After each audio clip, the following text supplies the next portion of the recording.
네, 이번 시간에는 2014년 5월 25일 시행한 소방 유체 역학에 대한 문제풀이 하겠습니다. 자, 21번 나가죠.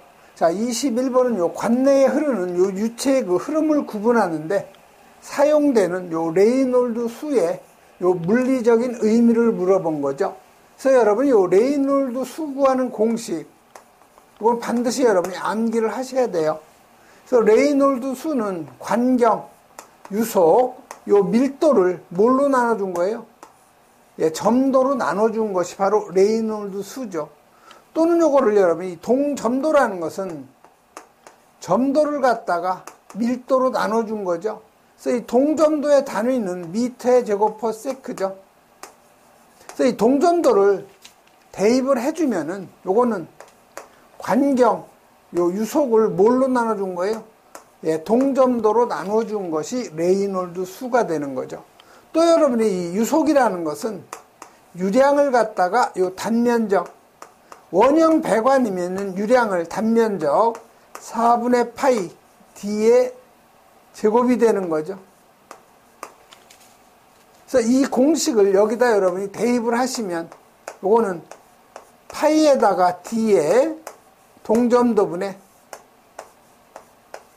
4Q가 되는 거죠. 그래서 여러분이 요 레이놀드 수 구하는 공식하고 요 동점도 구하는 공식은 꼭 여러분이 암기를 해 놓으셔야 되는 거죠. 그래서 여기서 요 레이놀드 수의 그 물리적 의미니까 다시 말하면 이 무차원에 대한 물리적 의미를 물어본 거죠. 그래서 여러분이 무차원의 수 5가지죠. 레이놀드 수하고 그다음에 요 프루드 수, 그다음에 웨버 수, 그다음에 코우시스 수, 그다음에 오일러 수에서 이렇게 5가지는 여러분이 꼭 암기를 해 놓으셔야 돼요. 그래서 요 레이놀드 수의 물리적인 의미는요, 요 관성력을 점성력으로 나눠준 거에서 관점 이렇게 여러분이 암기를 해 놓으시고요. 그다음에 요 프루드 수는 요 관성력을 중력으로 나눠준 거죠. 웨버 수는 요 관성력을 표면 장력으로 나눠준 거. 코우시스 수는 요 관성력을 탄성력으로 나눠준 거. 오일러 수는 압축력을 관성력으로 나눠준 거죠. 그래서 요 무차원수 요 5가지는 꼭 여러분이 암기를 해야 되는 내용이에요. 그래서 여기 레이놀드 수의 물리적인 의미는 요 관성력을 점성력으로 나눠준 요 3번이 바로 답이 되는 거죠. 다음은 22번 넘어가죠.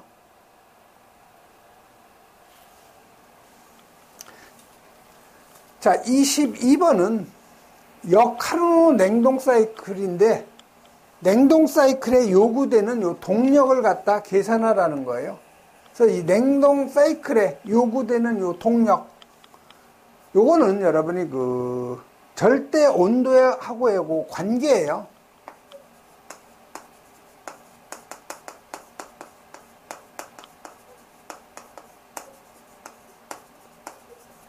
냉동 사이클에 그 요구되는 그 동력에서 요 동력 P1분의 요 P2는요, 절대 온도 T1분의 T2에 마이너스 1이 된다는 이 공식을 여러분이 알고 있어야 P2, 나중 동력을 여러분이 계산할 수가 있는 거죠.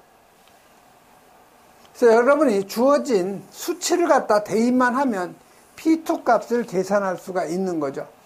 자, 처음 동력이 얼마예요? P1이 지금 1800kW죠.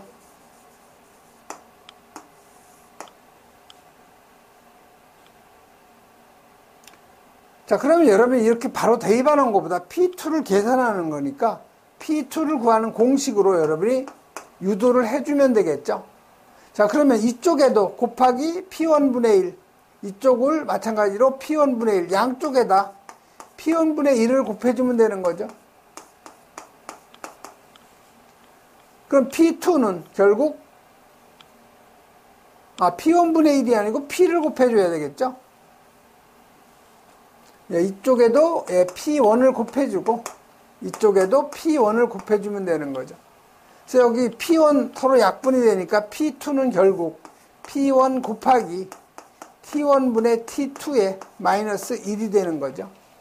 이 공식에다 여러분이 주어진 값만 대입을 하면 되는 거죠. 자, 처음 동력 P1이 지금 1800kW죠. 자, 처음 온도, 내부 온도가 270도 K죠. T2는 300K로 변화가 된 거죠. 마이너스 1. 요걸 계산하면 얼마가 나오는 거예요? 200kW가 나오는 거죠. 그래서 냉동 사이클에 요구되는 요 동력은 요 300kW인 요 2번이 바로 답이 되는 건데, 여러분이 요 냉동 사이클의 동력 계산하는 공식 있죠? 요건 꼭 여러분이 암기를 해 놓으셔야 돼요. 다음 23번 가죠. 자, 23번은 요 절대 압력을 가장 적절히 표현한 거였는데, 요 절대 압력이라는 것은 대기압에다가 플러스 게이지 압력이죠.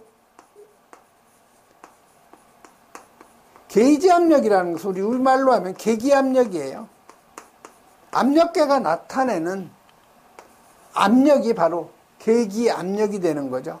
그래서 이 절대압은 대기압 플러스 게이지 압력이니까 바로 요 1번이 바로 맞는 거 답이 되는 거죠. 다음은 24번 가죠.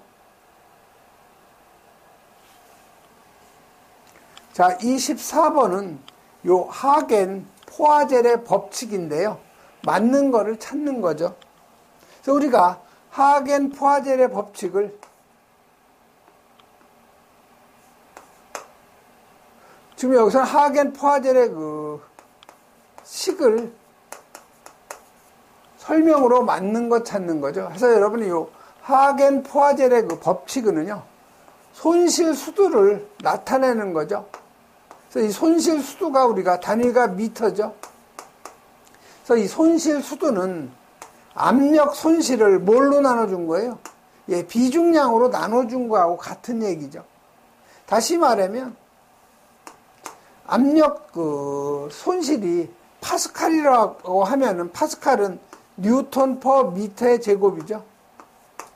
이걸 그 비중량 뉴턴 퍼 미터의 삼승으로 나눠주면 바로 요 수두 미터가 나오는 거죠.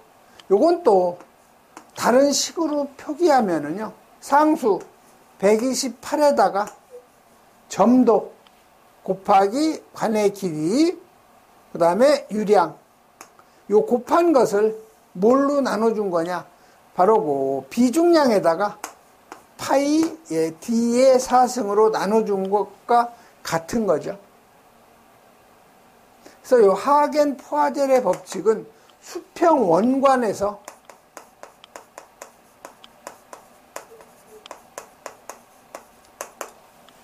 충류로 흐를 때 배관 속에서 마찰 손실 수두를 계산하는 데 이용하는 식이죠. 그래서 맞는 답은요, 요 수평 원관 속에서 요 충류 흐름에서 유량, 요 Q가 유량이죠. 그 다음에 관경, 여기 D가 관경이죠. 그 다음에 점성 계수, 뮤가 바로 점도죠. 그 다음에 길이, L이죠. 요 압력 강화에 관한 식이 바로 하겐 포아젤의 공식이 되는 거죠. 그래서 맞는 답은 바로 요 4번이 맞는 답이죠. 그래서 여러분이 요 하겐 포아젤의 그 방정식, 요 공식은 반드시 여러분이 암기를 해 놓으셔야 돼요. 유체 역학도 어떻게 보면 이해 위주의 과목 같은데, 모든 그 과목이 다 마찬가지예요. 기본은 암기예요. 암기가 없는 기본은 없어요. 다음은 25번 가죠.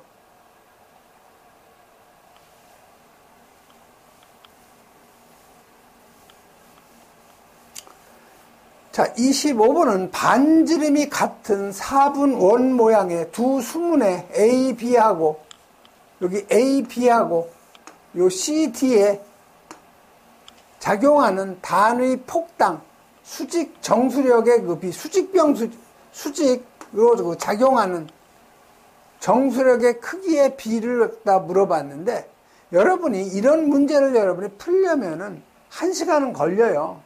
그렇기 때문에 요 25번 같은 경우는요, 요 1대1, 1번으로 문제하고 답을 같이 꼭 암기를 해 놓은 게 훨씬 편리해요.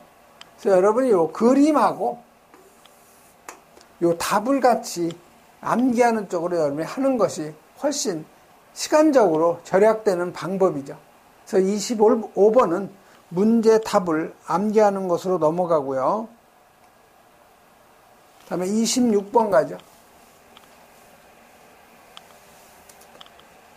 자, 26번은 폴리트로픽 과정인데 최종 상태의 온도 T2를 갖다 계산하라는 거죠. 그래서 여러분이 이 폴리트로픽 과정이라는 것은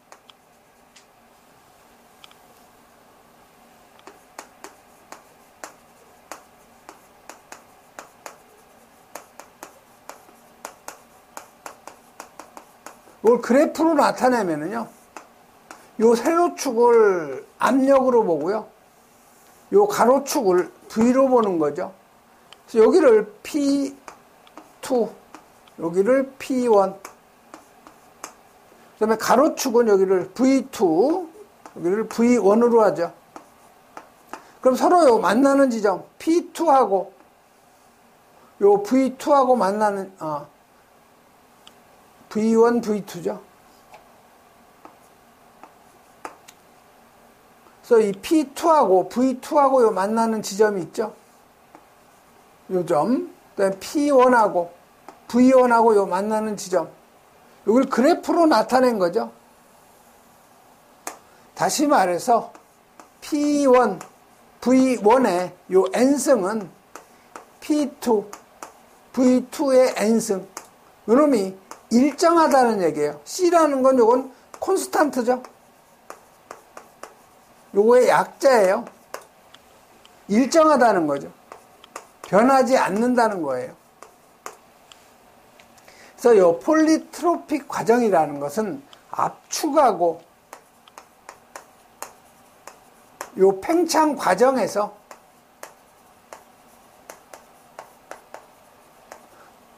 세로축 압력이죠. 압력하고 요 가로축 요 최적이죠. 최적과의 요 관계를 우리가 폴리트로픽 과정이라고 하는 거죠. 그래서 여러분이 요 폴리트로픽 과정에서 꼭 암기돼야 될 공식이요. T1분의 요 T2는 V2분의 V1의 요 N의 마이너스 1승 또는 요거를 압력 관계로 나타내면 P1분의 P2의 N분의 N-1이죠. 이 공식을 여러분이 암기를 해야 최종 상태의 온도, 요 T2를 여러분이 알 수가 있는 거죠. 자, 그럼 이 문제에서 지금 P1이 100kPa이죠.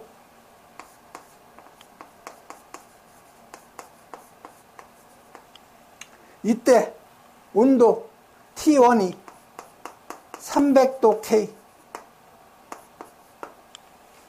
자, P2가 400kPa이죠. 이때 T2는 얼마가 되겠느냐? 요걸 지금 물어본 거죠. 그래서 여러분이 지금 요 T2를 구하는 거니까 압력이 주어졌으니까 이 공식하고 이 공식이 서로 같다는 거, 이 공식을 이용을 하면 되는 거죠. 그래서 T1이 지금 우리가 얼마예요? 300K죠. T2는 우리가 구하려는 거죠. 그러면 P1 100kPa, P2가 400kPa이죠. 요거의 몇 승이에요? N이 지금 얼마예요? 자, N은 지금 여기 문제에서 1.4로 주어져 있죠. 그래서 1.4분의 1.4 마이너스 1이 되는 거죠. 그래서 여러분이 여기서 결국 계산을 한다면은 T2는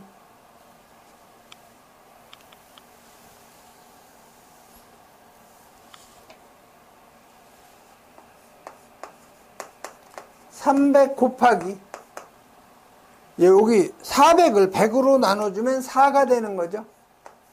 4에 1.4분의 1.4에서 1을 빼면 0.4가 되는 거죠. 요거는 이제 공학 계산기가 없으면 이제 풀 수가 없는 거예요. 그래서 요거 계산하려면 300. 우선 요거부터 계산을 하죠. 4에 1.4분의 0.4승이죠. 요걸 계산하려면 여러분이 공학 계산기를 갖다 이용을 해야 돼요. 근데 여러분이 의외로 이 공학 계산기를 잘 못 누르는 분이 있어요. 그래서 여러분이 제가 갖고 있는 것이 카시오 FX 이거 4200P예요. 아마 이거 상당히 오래된 건데요. 그래서 여러분이 계산기에서 일단 4를 누르시죠. 4를 누르시고 여기 보시면 X에 요 Y승이라는 게 있어요. 여기요. X에 Y승이라는 버튼이 있죠. 요 놈을 누르고요. 다시 가로하시고요. 0.4 나누기 누르시고 여기 1.4를 누르시고 가로 닫고 그 다음에 여기 는이 지금 EX2라고 되어 있죠. 요걸 누르면 요 값이 얼마가 나오느냐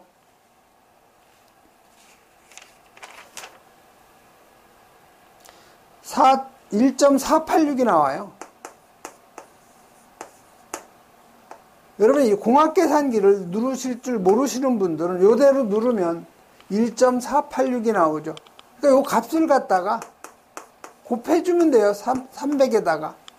해서 요걸 계산하면은 445.8이 나와요. 그리고 반올림하면 약 446K가 되는 거죠. 그래서 맞는 답은 바로 요 2번에 요 446K가 있는 거죠. 그래서 여러분 26번은 요 폴리트로픽 과정은 압축과 팽창의 그 과정에서 압력과 최적의 관계를 나타낸 것이 바로 폴리트로픽 과정인데 결국 여기서 키포인트는 이 공식을 여러분이 암기하고 있어야 푼다는 거죠. 네, 다음은 27번 넘어가죠. 자, 27번은 가장 좀 쉬운 문제죠. 요 캐비테이션에 대한 그 문제인데 맞는 것 찾는 거예요. 그래서 우리가 캐비테이션은 이 공동현상이라고 하는데 이 펌프가 수원이 여기가 있겠죠. 그래서 대부분 이 펌프가 수원보다 높은 위치에 있을 경우에 이럴 경우에 캐비테이션이 가장 많이 발생이 되는 거죠. 그래서 이 캐비테이션에 관한 설명인데 옳은 것 찾는 거예요. 자, 캐비테이션은 물의 온도가 낮거나 이 흡입 거리가 길수록 발생되는 건 맞는데 온도가 낮거나 아니고 이 물의 온도가 높을 경우죠. 물의 온도가 높을 경우에 캐비테이션이 발생되기 쉬운 거죠. 그래서 1번은 틀린 거고요. 2번 원심 펌프를 사용할 경우 캐비테이션 발생의 가장 큰 원인은 깃이면 깃이라는 것은 여기서 물안내 날개를 얘기하는 거죠. 그래서 여러분 이 물안내 날개는 보시면은 이런 식으로 요 임펠러 있죠? 요 깃이 있어요. 물안내 날개. 요 이면에서 발생되는 압력 강화죠. 그래서 캐비테이션의 그 가장 큰 원인은 깃 이면에, 즉 물안내 날개 이면에 압력 강화가 맞는 얘기예요. 자, 3번은 공동현상은 펌프의 설치 위치와 관계가 없다. 펌프의 설치 위치하고 공동현상하고는 가장 관계가 깊죠. 그래서 4번에 원심 펌프의 공동현상을 방지하기 위해서 펌프의 회전수를 낮추고, 여기까지는 맞죠. 단흡입 펌프로 교체한다가 아니고 양흡입 펌프로 교체해야 되는 거죠. 그래서 양흡입 펌프라는 것은 이쪽에서도 흡입이 되고 요 반대편에도 흡입구가 있는 거죠. 양쪽에서 이렇게 물을 갖다가 흡입을 해서 토출해 주는 거, 이걸 우리가 양흡입 펌프라고 하는 거죠. 그래서 양흡입으로 하면 공동현상을 방지할 수가 있는 거죠. 그래서 여러분이 공동현상, 요 방지 대책 여러 번 여러분이 읽어서 여러분 걸로 만들어 놔야 돼요. 다음은 28번 가죠. 자, 28번은 열 전달률, 다시 말해서 열 전달량을 계산하는 거죠.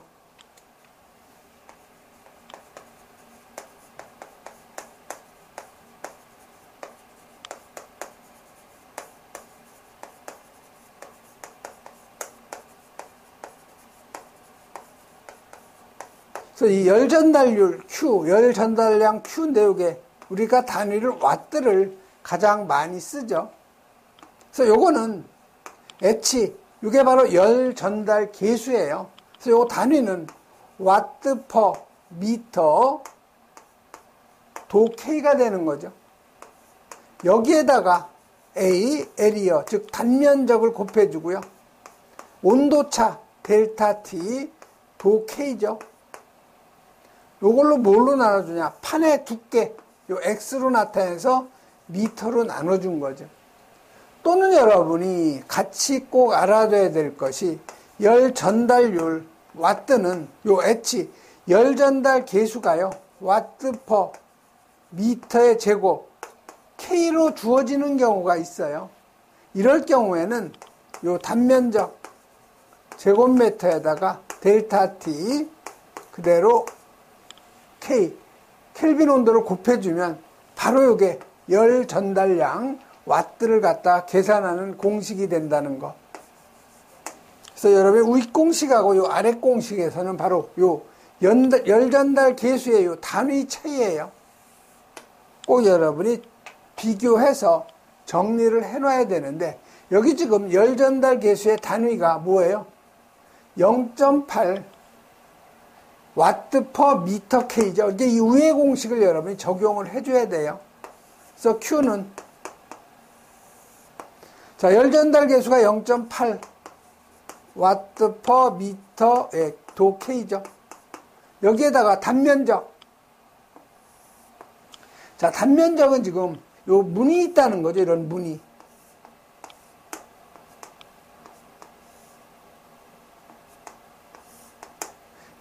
이쪽을 외부 쪽이고 이 반대편을 내부라고 가정을 했을 때 요 문의 그 높이가 1.5m, 그다음에 폭도 1.5m라는 거죠. 그러면 단면적은 높이 곱하기 폭이니까 그대로 1.5 곱하기 1.5, 그래서 제곱미터가 나오는 거죠.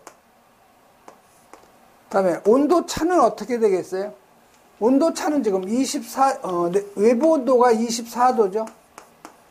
내부 온도가 24.5도.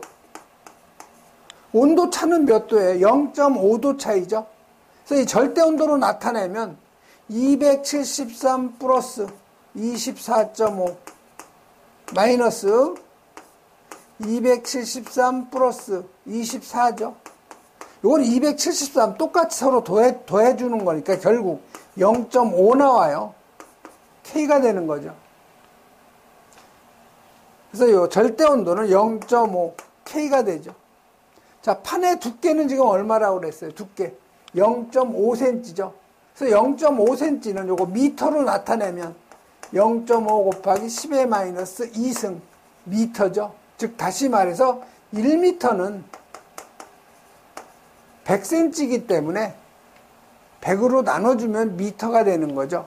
그래서 요 판의 두께는 0.5 곱하기 10의 마이너스 2승 미터가 되는 거죠. 그래서 여러분이 요거 계산하면 180 와트가 바로 답이 되는 거죠. 그래서 요 맞는 답은 180 와트, 요 1번이 바로 답이 되죠. 다음은 29번 가죠.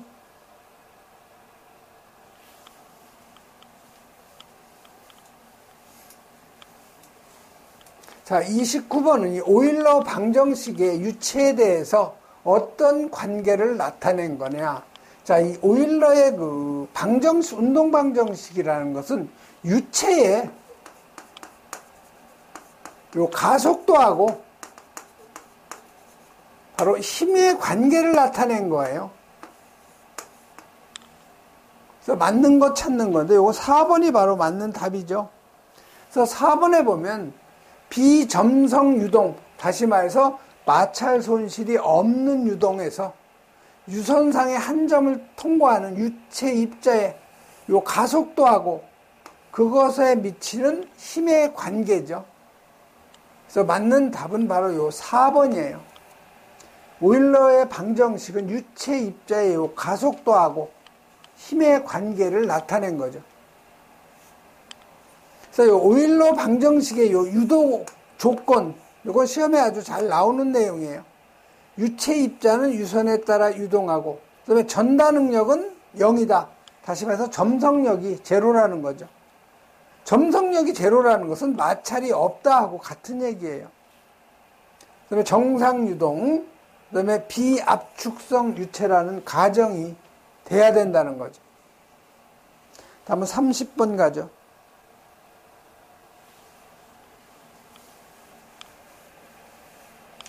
자, 30번은 펌프에서 우리가 실제로 주어지는 동력을 물어본 거죠. 그래서 이 펌프에서 실제로 주어지는 동력이 요 수동력이죠.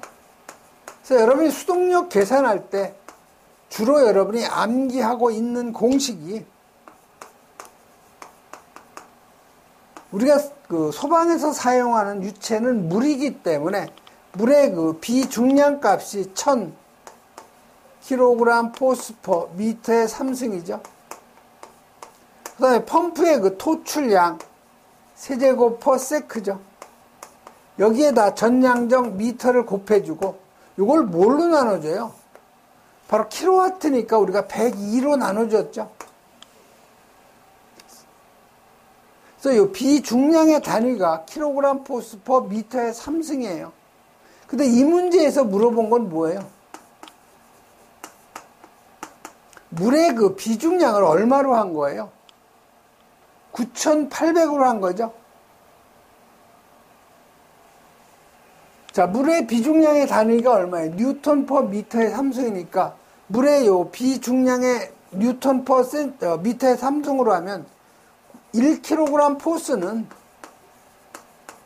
9.8 뉴턴이죠. 그래서 요걸 갖다 여기다 대입을 하면 물의 비중량은 9,800 뉴턴 퍼 미터의 3승이죠. 자, 펌프의 토출량 세제곱 퍼 세크죠. 곱하기 전량정 미터죠. 자, 요 놈을 뭘로 나눠줘야 되겠느냐? 지금 여기 요게 지금 1000 나누기 102를 하면은 이게 9.8이 나오죠. 그래서 이걸 여러분이 우리가 일반적으로 얘기할 땐 9.8 QH라고 얘기를 해요. 물의 그 수동력을 갖다가 나타낼 때는. 그래서 여기 9,800이기 때문에 요게 9.8이 나오려면 1000으로 나눠주면 되는 거죠. 근데 문제는 지금 여기 Q 값이죠.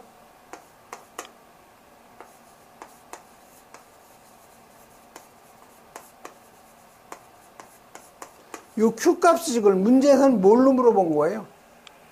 세제곱 퍼 분이에요.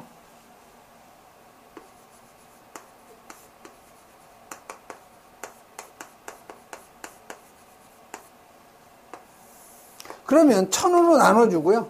또 뭘로 나눠줘야 돼요? 요 분을 요 세크로 해주려면 60으로 또 나눠줘야 되죠. 그래서 교재에서 물어본 그 수동력의 요 Q가 세제곱 퍼 분이기 때문에 요 분모가 1000으로 나눠주고 또 60으로 나눠준 값이 답이 되는 거죠. 그래서 맞는 답은 요 2번 요 놈이 바로 답이 되는 거죠.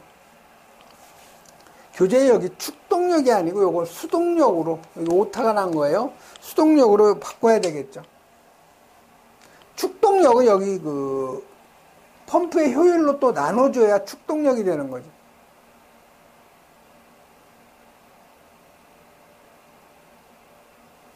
다음 31번 가죠.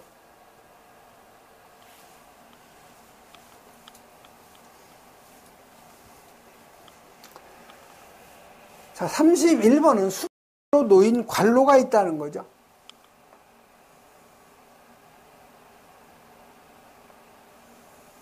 수평으로 놓인 관로가 다시 배관이 작아지는 거예요. 그래서 요 큰 관의 요 지름이 65mm죠.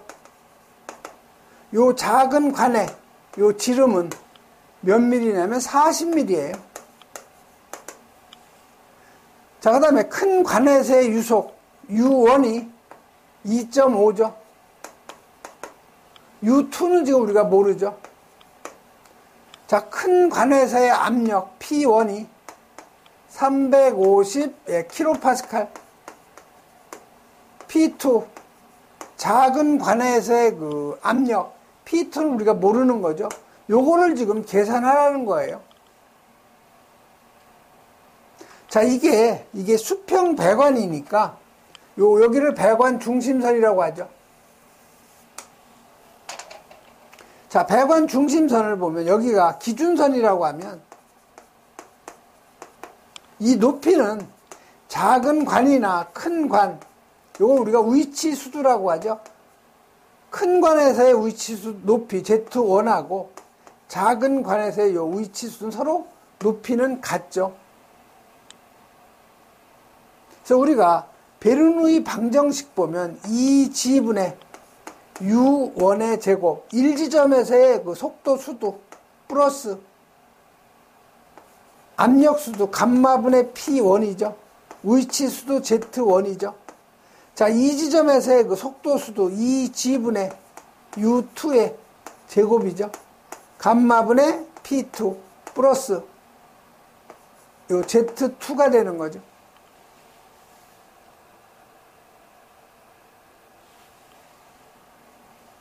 그래서 요 베르누이의 방정식, 요건 여러분이 꼭 암기를 해 놓으셔야 되죠. 1지점에서의 요 전 에너지하고 요 2지점에서의 요 전 에너지. 자, 그럼 여기서 Z1하고 요 Z2 위치 수도는 서로 같기 때문에 요건 지워도 되죠. 없애버려도 되죠. 약분이 되니까. 자, 그 다음에 여기서 여러분이 U1은 지금 알고 있죠. P1 알고 있죠. 물의 비중량 알고 있죠. 자, 이 지점에 유속을 여러분이 계산할 수가 있는 거죠. U1을 알고 양쪽의 직경을 아니까. 그럼 여기 P2를 여러분이 계산하는 거예요. 요 P2를 여러분이 계산하는 거죠. 그러면 여러분이 U2를 계산을 하려면 즉 1지점에서의 유량을 Q1, 2지점에서의 유량을 Q2라고 했을 때 이건 서로 같죠. 다시 말해서 Q1하고 Q2는 서로 같아요. 유량은. 자, Q1 유량일 때 유속에다가 단면적 곱한 거죠. 이 지점에서도 마찬가지로 유량은 유속 U2에다가 단면적 A2를 곱한 거죠. 그럼 여기서 여러분 U2라는 것은 뭐예요? 결국 U2는 A2분의 A1에다가 곱하기 U1이죠. 자, A2는 4분의 파이의 D2의 제곱분의 4분의 파이 D1의 제곱 곱하기 U1이죠. 자, 4분의 파이는 서로 같기 때문에 없앨 수 있죠. 그래서 이걸 다른 식으로 나타내면 D2분의 D1의 자승에다가 U1이 되는 거죠. 그래서 여러분이 U2는 D2가 40mm니까 이거 미터로 하면 0.04m죠. 자, 1지점의 관경 65mm니까 0.065m죠. 요거의 가로의 제곱 곱하기 U1이 2.5죠. 그래서 계산하면 U2를 여러분이 계산할 수가 있는 거예요. 6.6m/s. 자, 이 유체가 지금 물이기 때문에 요 물의 그 비중량, 여러분 이건 암기하고 있어야 되겠죠. 이건 9.8 kNm/m의 삼승이라는 거, 물의 비중량은 알고 있어야 되겠죠. 그래서 지금 우리가 구한 수치를 갖다가 이 공식에다 그대로 여러분이 대입을 하면 되는 거죠. 그래서 1지점의 속도수도 G, G는 중력가 속도니까 9.8m/s의 제곱분의 1지점의 유속이 2.5죠. 해서 2.5의 제곱 플러스 물의 비중량 9.8 kNm/m의 삼승이죠. 다음 P1 압력이 350kPa이죠. 그런데 여러분 파스칼의 단위가 뭐예요? 이게 뉴턴/미터의 제곱이죠. 그래서 이 300kPa이라는 거는 300kNm/m의 제곱과 같은 얘기죠. 그래서 요 350이라는 것은 이게 kNm/m의 삼승이에요. 그러니까 밑에 물의 비중량도 kNm/m의 kNm/m의 제곱이죠. 압력. 물의 비중량이 kNm/m의 삼승이죠. 여기서 단위가 미터가 나오는 거죠. 수도. 그래서 압력의 단위를 킬로파스칼로 하면 물의 비중량도 kNm/m의 삼승을 대입해 줘야 되죠. 그래서 350을 9.8로 나눠준 거예요. 자, 이 지점에서의 속도 수도는 G, 중력가 속도 9.8, U2는 여기 6.6으로 계산했죠. 그래서 6.6의 제곱 플러스 물의 비중량 9.8이죠. P2는 우리가 지금 구하려는 거예요. 그래서 P2를 여러분이 계산하면은 331.34 kNm/m의 제곱이죠. 자, Nm/m의 제곱이 이게 단위가 파스칼이잖아요. 그래서 킬로파스칼이 바로 답이 되는 거죠. 그래서 맞는 답은 331.34니까 요 3번이 가장 근사치가 되는 거죠. 다음은 32번 넘어가죠. 자, 이 32번도 여러분이 이 문제를 풀려면 마찬가지로 1시간 정도 걸려요. 그렇기 때문에 이거 1시간 동안 여러분이 풀어도 5점이고요. 골라 잡아도 5점, 틀리면 할 수 없고 이런 식으로 나가야 돼요. 이런 문제는 출제자도 풀기 힘든 문제예요. 한 5분 동안에. 5분이 아니라 여기 1분인가요? 그렇기 때문에 여러분 이런 거는 문제하고 답을 같이 암기하는 방향으로 공부를 하는 것이 가장 효과적인 방법이죠. 그래서 요거는 여러분이 요 3번, 네, 요 2번이죠, 2번. A1분의, 즉, 요 1지점에서의 그 압력 P1, 요게 바로 A1분의 FB죠. 그 다음에 요 2지점에서의 요 압력, 요게 P2죠. 요 둘 다 더한 값이 바로 답이 되는 거죠, 2번. 그래서 여러분이 32번 같은 경우 요 그림하고 답을 같이 암기하는 것이 가장 좋다는 거죠. 아까 말씀드린 요 25번도 마찬가지예요. 25번하고 요 32번 같은 경우는 문제하고 답을 갖다 통째로 암기하는 것이 가장 좋은 방법이라는 거. 예, 이번 시간에는 여기까지 하겠습니다.